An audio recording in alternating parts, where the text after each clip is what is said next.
তার সারাটা জীবন গণতন্ত্রকে প্রতিষ্ঠার জন্য লড়াই করেছেন, কারাভোগ করেছেন, নির্যাতিত হয়েছেন এবং সব শেষে তিনি অসুস্থ হয়ে হাসপাতালে ছিলেন।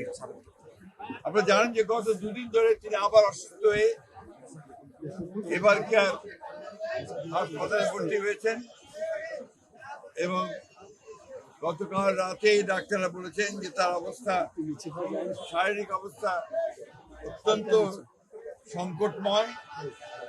সেই জন্য আমরা আমাদের দলের পক্ষ থেকে এই গণতন্ত্রের নেত্রী, গণতন্ত্রের মাতা দেশনেত্রী বেগম খালেদা জিয়ার রোগ মুক্তির জন্য সারা দেশের জনগণের কাছে বাদ জুমা আমরা দোয়া চেয়েছিলাম সারা দেশের মসজিদে এবং সারা দেশের মসজিদে বসে সেটাই আজকে আমরা এখানে এই নয়াপল্টনের মসজিদে নামাজ আদায় করে আমরা সবাই দেশনেত্রী বেগম খালেদা জিয়ার রোগ মুক্তির জন্য পরম করুণাময় আল্লাহ তাআলার কাছে দোয়া চেয়েছি।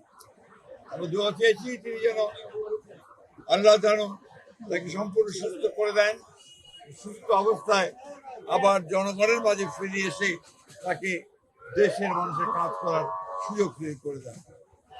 আবারও আমরা গোটা দেশের মানুষের কাছে তার রোগ মুক্তির জন্য দোয়া করার আহ্বান জানাচ্ছি।